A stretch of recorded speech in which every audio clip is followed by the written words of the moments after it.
verses 11 to 12. Inayaan ko po na magsitayo po ang bawat isa bilang pag-ayon po sa po can be divided into two parts.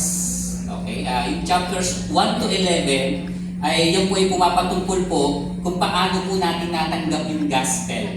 Okay? Pakisabi po gospel. Yan. Kung paano tayo naging recipient ng mabuting balita. Kung paano po tayo niligtas ng Panginoon, kung paano po tayo pinatawad ng Diyos, kung paano po tayo dineclare na righteous ng ating pong Panginoong Diyos, at kung paano po tayo binigyan ng bagong identity. At yun po ay dahil po sa mayamang habag at biyaya at pagmamahal po ng Diyos sa bawat isa po sa atin. And then yung second part naman po, yung chapters 12 to 16, can be summarized po with the idea of living the gospel. Okay? Pakisabi po, living the gospel. Yan. Kanina po, yung unang part ay patungkol po sa receiving the gospel, kung paano po natin tinanggap. At ngayon naman po, yung ikalawang part ng Book of Rome ay pumapatungkol po sa kung paano po natin dapat isapamuhay yung gospel o kung paano tayo dapat mamuhay. Kumbaga, yamang tayo po ay nakaranas po ng habag ng Diyos, ng kapatawaran at pagtubos po ng Diyos, ganito naman po tayo dapat mamuhay. Okay? Kaya nga po, living the gospel po, sabi po rito, touches all our relationships. Okay? Yung relationship natin sa ating pong Panginoon Diyos, with fellow believers, even sa mga non-believers, at sa lahat po ng mga tao, maging po yung sa mga nanunungkulan sa gobyerno po. So, yung makikita po natin yan. Kumbaga mga kapatid, parang sinasabi po ni Apostol Pablo, dahil po sa lahat po ng ginawa po ng ito ng ating pong Panginoong Diyos sa atin, ngayon po, ganito naman dapat ang gawin ninyo. So parang ganun po yung sasabi po ni Apostol Pablo. Ano po? Kaya nga po pagka binasa po natin yan mula sa verse 1 ng chapter 12 pataas, makita po natin na binabanggit po niya ni Pablo na sabi niyan, offer your bodies as living sacrifices, holy and pleasing to God. Makita rin po natin niya, sabi po ni Pablo na do not copy the behavior and customs of the world. Be conformed to God's characters. No? Sabi po din po dyan, ay ibigin po natin yung ating kapwa at tulungan po natin yung mga nangangailangan. Makita rin po natin na bilang tayo po ay tumanggap ng habag po ng Diyos, ay marapat lamang po na huwag po natin gantihan ng masama na gumagawa sa atin ng masama. Okay? Gawin po natin yung lahat po na ating magagawa upang mamuhay ng may kapayapaan, nakasama po yung ating po mga kapwa. No?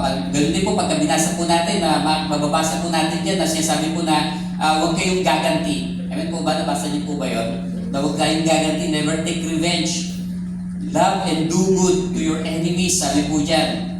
Overcome evil by doing good. No? Daigin nyo ng mabuti ang masama.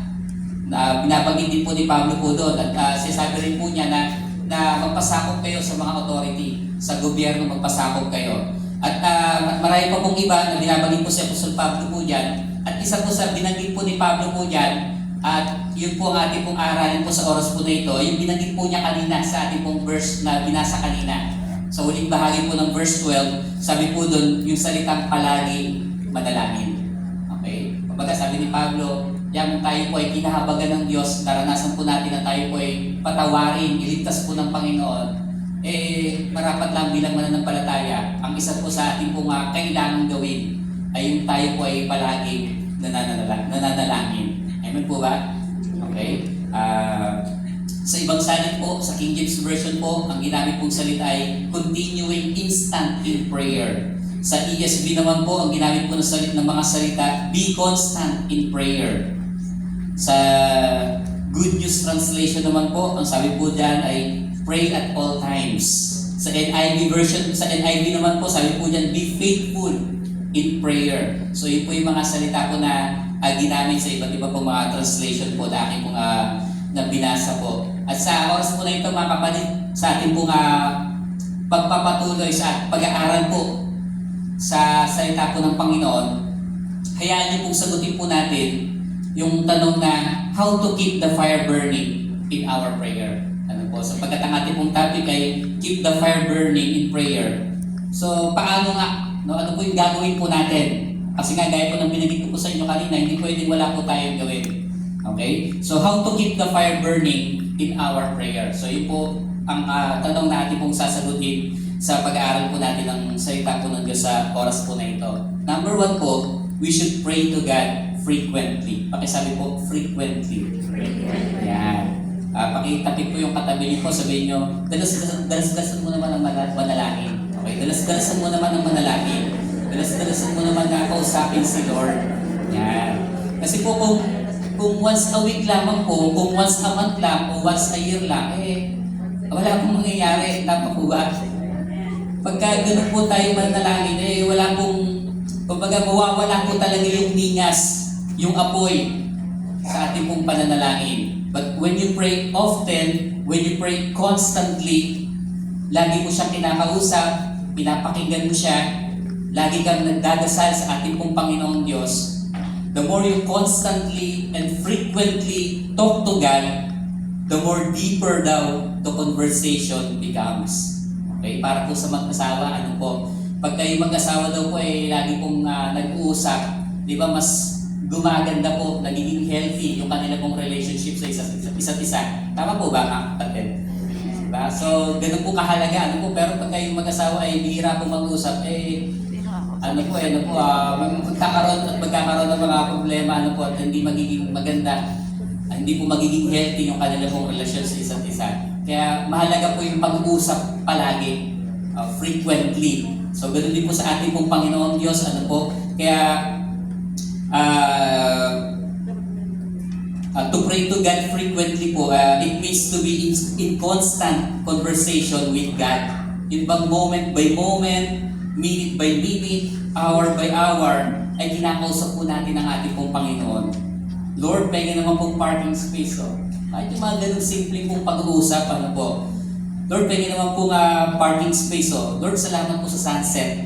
Panginoon, bigyan niyo po kami ng masasakyan jeep ngayon papunta sa MSJ para po sa gawain po ng sulong. So, Lord, umuulan po ngayon. Baka pwedeng patigilin niyo lang po para hindi po bumaha. So, yung mga ganun pong pag-uusap, frequently. So, napakahalaga po yun. Kaya pagka ginagawa daw po natin ito, the more we do that, the more the conversations become meaningful and deeper. So, ganun po kahalaga yung ating pong pakikipag-usap sa ating pong Panginoon Diyos. Kaya dapat po frequently, madalas, palagi, ay dapat kinakausap po natin ang ating pong Panginoong Diyos. Sabi po rito sa Ephesians chapter 6 verse 18, isa rin po sa sinulat ni Pablo, sinulat niya sa mga mananampalataya doon sa lugar po ng Efeso. Ganito po ang kanyang pong sabi, manalangin kayo sa lahat ng pagkakataon, humiling at sumamo sa pagdubay ng Espiritu.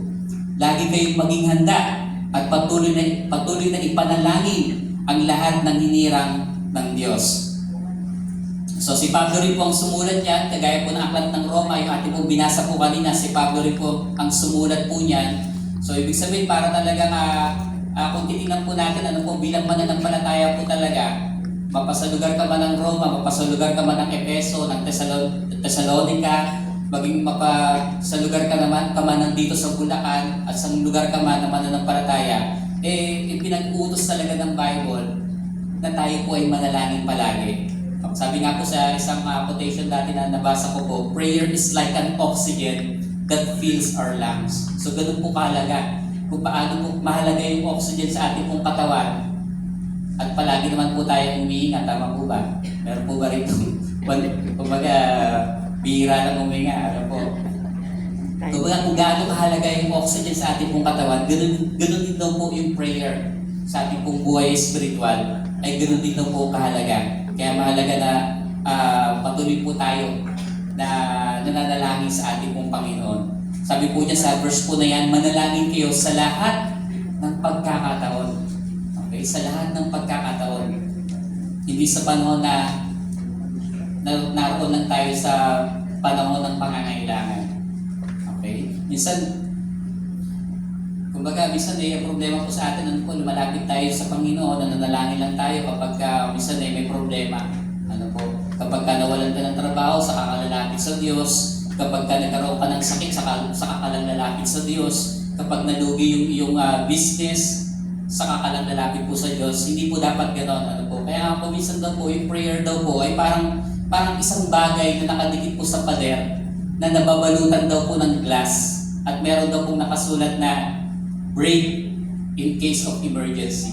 Ano po. So minsan parang nagiging gano'n na lang daw po yung prayer na ginagamit lamang po natin ito sa panahon po na tayo po ay nasa mahigpit na pangangailangan. So dapat hindi po ganon. Ano po, bilang mananampalataya, nakita po natin sa mga susulat ni Pablo na talagang dapat talaga na tayo po ay palaging nananalangin.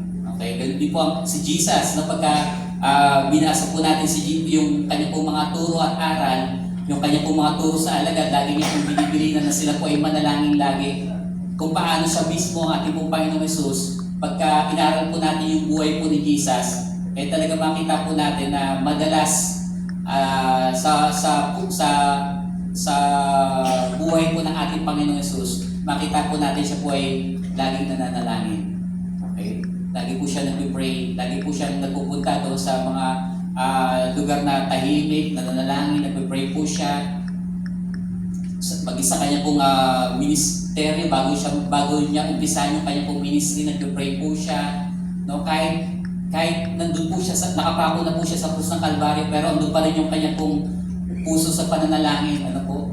Sabi niya, Ama, patawarin niyo po sila sapagkat din nila alam kanilang ginagawa. Hanggang sa huling hininga po niya, si Jesus po ay patuloy na nagpe-pray at yun din ang nais niya po para po sa kanya po mga alagad, para po sa bawat isa po sa atin. Isa po sa parable na tinuro po ni Jesus sa kanya po mga alagad ay yung makita po natin sa aklat po ng Lucas chapter 18 verses 1 to 8. Ano po? Pero babasahin ko lamang po yung verse 1. Ang sabi po diyan, isinalaysay ni Jesus ang isang talinghaga upang ituro sa kanila na dapat silang laging manalangin at huwag mawala ng pag-asa. Ano po sabi? Upang sila daw po ay lagi manalangin. So, yun po yung purpose ng talinghaga po na tinuro po ni Jesus sa kanila.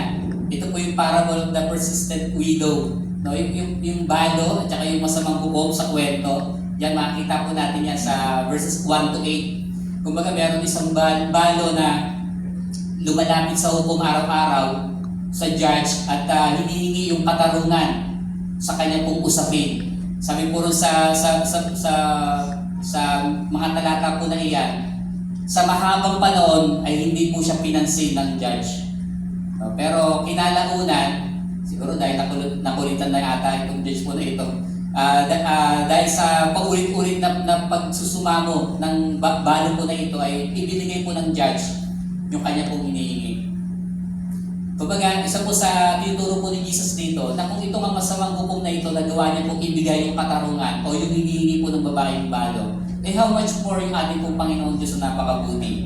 Amen po ba? Kaya marapat lang na bilang mananampalataya, tayo po ay patuloy na manalangin po sa ating pong Panginoon Diyos. Kumbaga, lagi po natin siyang dinudulugan ng mga nangyayari sa buhay po natin. Ano po? Kaya, gaya po ng halimbawa, isang mabuting kaibigan, gaya po ng isang mabuting ama, na maaari po natin laging pagkwentuhan ng ating pong buhay. Kumbaga, you talk to God about everything, good or bad, about anything, painful or joyful. At pag ginawa po natin iyon mga kapatid, magiging close and intimate tayo with God. Amen po ba? Kaya mahalaga po na yung ating pong pananalangin, ating pakikipag-usap sa ating pong Panginoong Diyos, ginagawa po natin ito ng madalas. Amen po ba mga kapatid? So, how to keep the fire burning? No, hindi lamang po that we should pray to God frequently, kundi ikalawa po mga kapatid, we should pray to God earnestly. Pakisabi po, earnestly. Earnestly. Yan. In the Bible po mga kapatid, the word earnestly means intensely. Marugdog sa Tagalog, kumbaga. Sa ibang sali ng Tagalog, taimtim. Yun po ang ibig sabihin po ng salitang earnestly. It also means, sabi po rito, it also means passionately. Yun bang pag-inlove ka, merong init, merong apoy, merong pagmamahal. Okay? Kaya ito po yung poetic language sa salitang praying with all your heart. Yung salitang earnestly.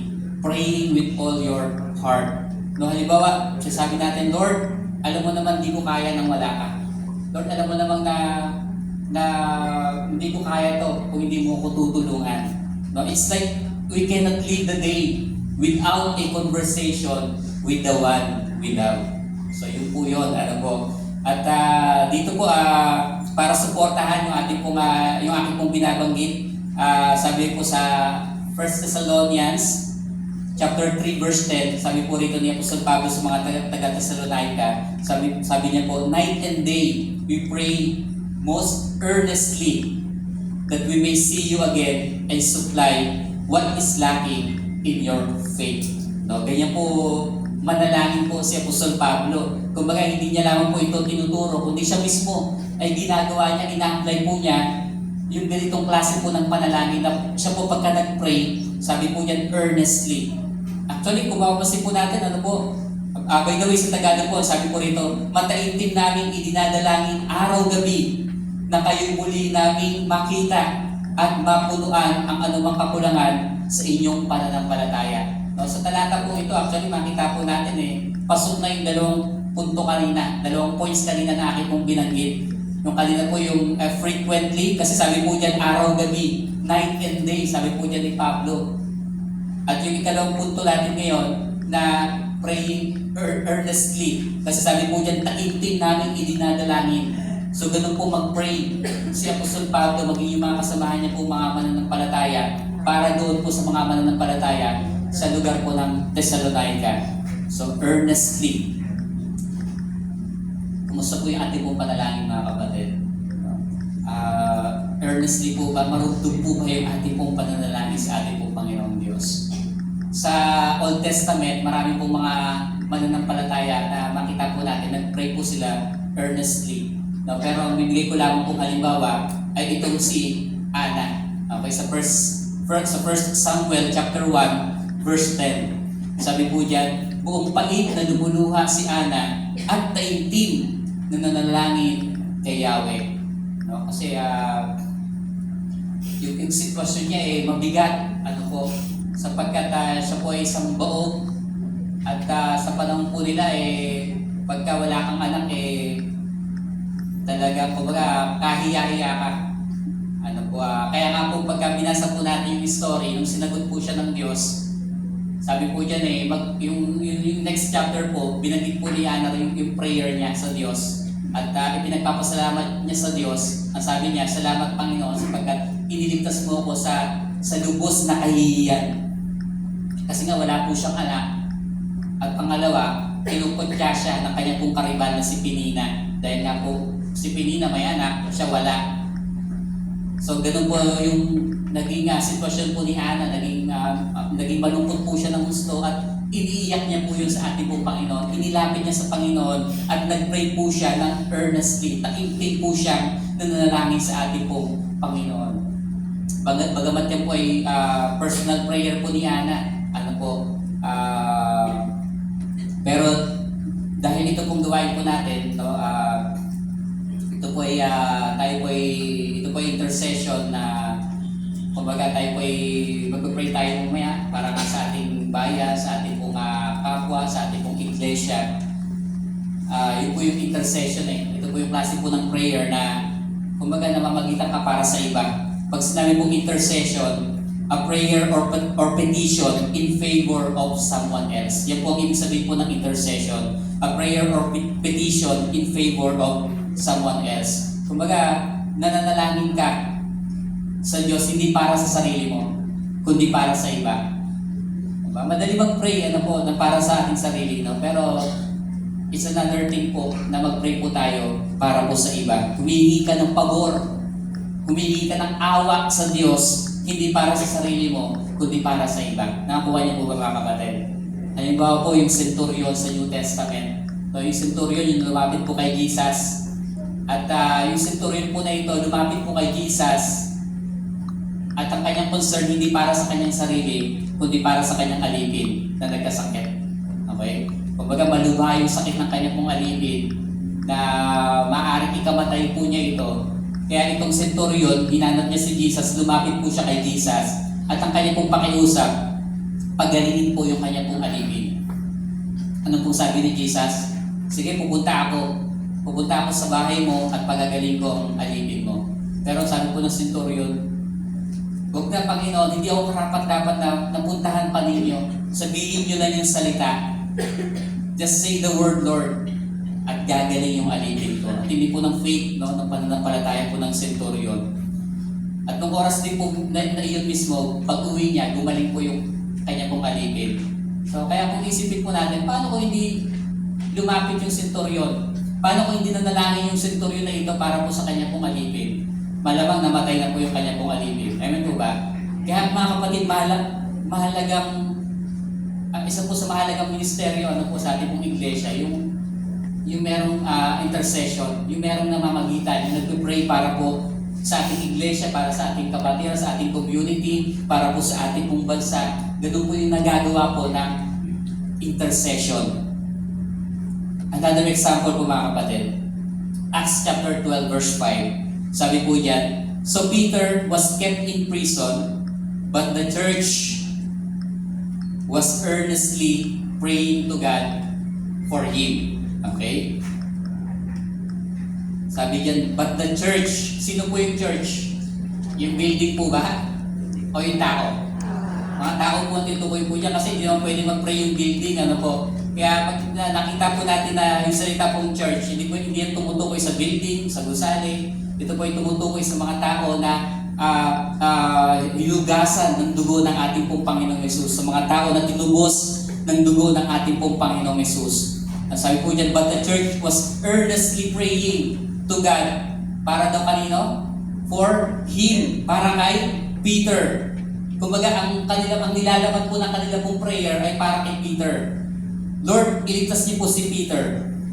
Panginoon, huwag niyo pong hayaan na siya po ay mapahamak. Panginoon, huwag niyo pong hayaan na mapugutan siya ng ulo. Lord, maghimala ka. So, ganun po yung nilalaman po ng kanila pong prayer. Ang prayer nila ay para po kay Peter na ito po ay iligtas. Sapagkat kung babasahin po natin yung konteksto, sa verse 1 pa lang o verse 2, si James po ay pinugutan na po ng ulo. Pinadakip po ni Herodes at pinapugutan ng ulo si James, yung isa sa 12 alagad ni Jesus. At nung ginawa po niya yun, napasaya o nalugod yung mga Hudyo sa ginawa po ni Herodes. At dahil doon ang ginawa po ni Herodes, si Peter naman, yung kanya pong dinakip. At ano pong gagawin? Papatayin din po. Pupugutan din po ng ulo. Iharap sa tao at pupugutan ng ulo. Yung pong, kumbaga sure yun. 100% ganun po ang sasapitin po ni Peter. Pero hindi po pumayag yung church. Sila po ay team na nag-pray sa Diyos para po kay Pedro. Nagkataon po nung time na dinakip po si Peter. Ito po yung pagpapasimula ng Pasko, ng celebration ng Pasko. Kung hindi po ako nagkakamali, 7 days po yan. So ibig sabihin, 7 days na lang po yung natitirang araw po ni Peter bago po siya mamatay, bago po siya pugutan ng ulo. At meron na lamang din pong 7 days ang church para mag-pray para po kay Peter. At pagka binasa po natin, makita po natin, tumugon ng Diyos sa panalangin po ng iglesia. Nagpadala po ang Diyos ng anghel upang iligtas po si Peter. Kaya siya po ay nakatanikal baka, nakakulong. Binabantayan po siya ng 16 na soldiers. Pero yung anghel po ay kumilos. Ang Diyos po ay kumilos sa pamamagitan po ng anghel at iniligtas niya po si Peter.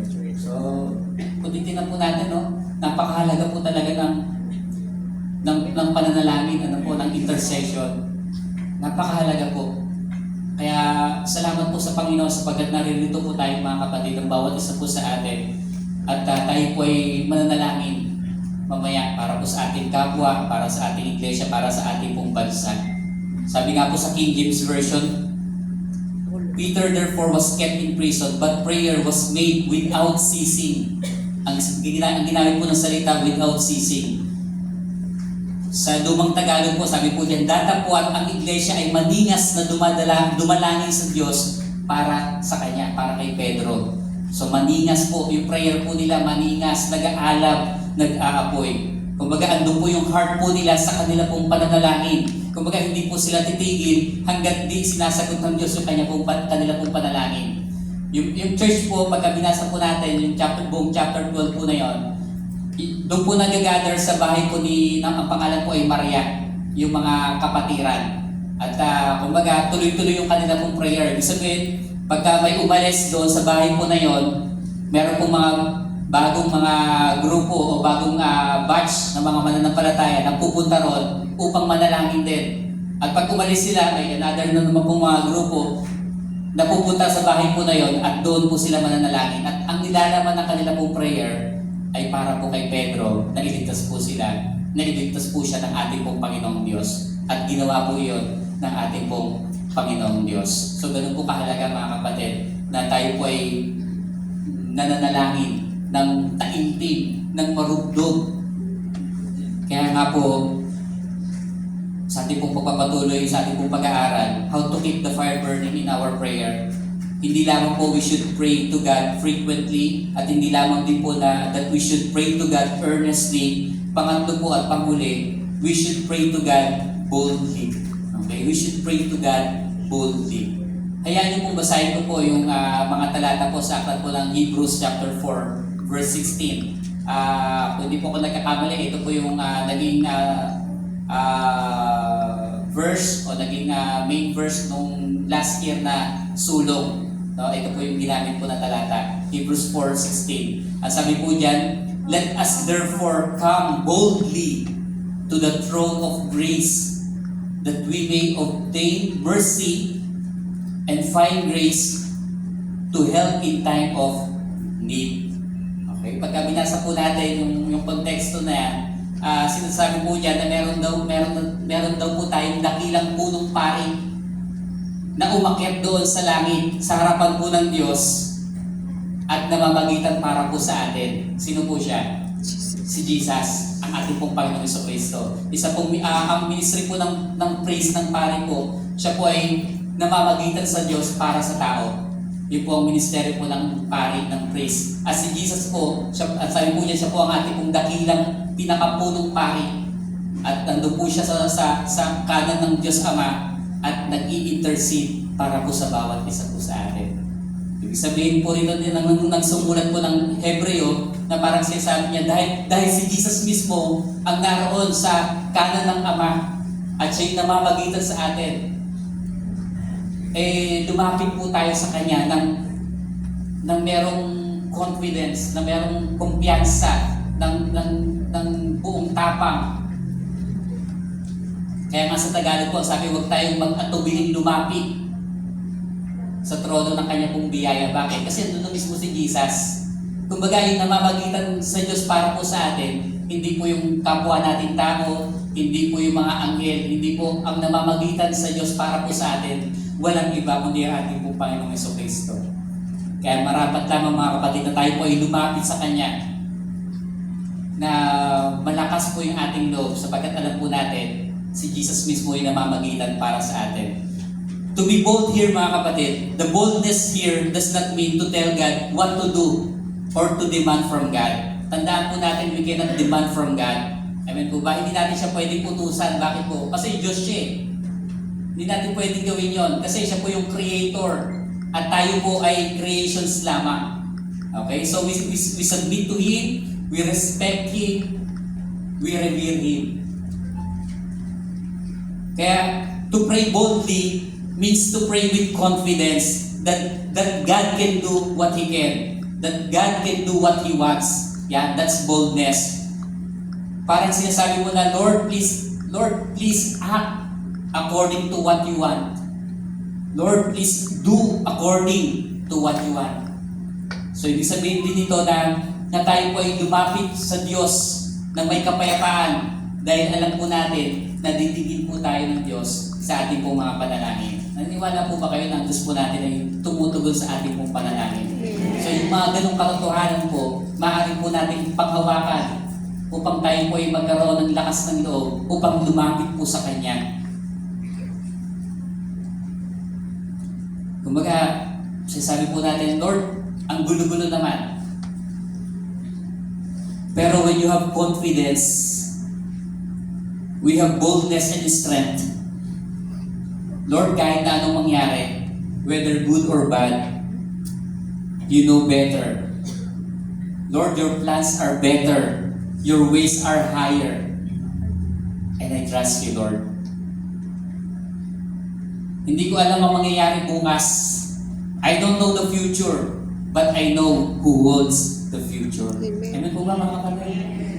Kaya meron po tayong kumpiyansa. Kaya nga po sa mga bagong translation na ginagamit po ng salita confidence.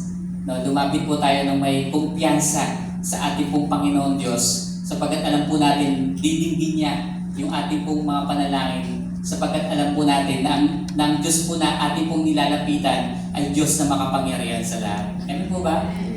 At sa Old Testament, isa po sa paborito kong prayer ay yung naging prayer po ni Elijah. Okay, sa 1 Kings, unang hari, chapter 18, verses 36 to 39. Medyo mahabang verse po ito. Pero ituloy niyo po ako na basahin. Sabi po diyan sa verse 36, nang ikatlo na ng hapon, na siyang oras ng paghahandog. By the way, sa Hudyo, ganun po no? Ang oras ng paghahandog po sa kanila, alas 3 ng hapon. At tandaan po natin si Jesus po, namatay sa krus, alas 3 din po ng hapon. So sabi po niyan, tumayo si Elias sa harap ng altar at nanalangin, Yahweh, Diyos ni na Abraham, Isaac at Jacob. Pansin niyo po kung paano in-address ni Elijah yung kanyang prayer. Ang sabi po niya, Yahweh, Diyos ni na Abraham, Isaac at Jacob. Kasi ang Diyos po natin nagpakilala sa lumang tipan bilang Diyos ni Abraham Tama po ba? Bilang Diyos ni Isaac, bilang Diyos ni Jacob. Kaya ganun po niya in-address yung kanyang pong prayer. Sabi niya, patunayan po ninyo ngayon na talagang kayo ang Diyos ng Israel at ako ay inyong lingkod. At ginawa ko ang lahat ng ito sapagkat ito ang inyong utos. Verse 37, pakinggan po ninyo ako, Yahweh, upang malaman ng bayan nito na kayo lang ang Diyos at nais ninyo silang magbalik loob. Sa English po, ang ginamit pong salita, answer me, O Lord, answer me. No, ang tapang po ng prayer po ni Elijah. So, makita po natin, ang konteksto po kasi, ang usapan po rito, kung sino yung tunay ng Diyos. At ang kalaban po rito ni Elijah, yung mga propeta ni Baal at ni Asherah, yung mga Diyos-Diyosan. Okay? So, kumbaga 850 prophets po yun, ang kalaban siya lang. Kumbaga siya po mag-isa. At ang usapan po nila kung sino ang Diyos, kung sino ang tumugon sa pamamagitan ng apoy, siya ang tunay na Diyos. Yun po yung usapan. Yun po yung pinaka-topic ng usapan po nila. Kung sino po ang tunay na Diyos. Kaya po si Elijah po, meron po siyang kumpiyansa, meron po siyang boldness, sapagkat alam po niya na meron lamang isang tunay na Diyos. At yun po yung Diyos na kanya pong kinikilala. Ang Diyos na si Yahweh. Amen po ba, mga kapatid? So ganun po, meron po siyang, kumbaga confident po siya. Kaya malakas po yung loob niya. Meron po siyang tapang na lumapit po sa ating pong Panginoong Diyos. Sapagkat alam niya na ang Diyos sa kanya pong kinikilala ay kayang-kayang magpababa ng apoy. Sapagkat yung Diyos na kanya pong sinasampalatayanan ay Diyos na makapangyarihan sa lahat. At walang anumang bagay na hindi mapangyayari ang Diyos na kanya pong kinikilala. Ang tapang po ng prayer. Ang tanong po, sinagot po ba ng Diyos? Amen. Amen po, alam po. Sinagot po ng Diyos. Verse 38, noon din nagpababa ng apoy si Yahweh at tinupok ang handog. Ang kahoy at ang mga bato at lupa sa paligid, pati ang tubig sa kanal ay natuyo. Nang makita ng mga tao ang nangyari, nagpatira pa sila at sumigaw, si Yahweh ang Diyos, si Yahweh lamang ang Diyos. Kumusta na po yung prayer po natin, mga nag-aapoy po ba? Nag-aahalag pa po ba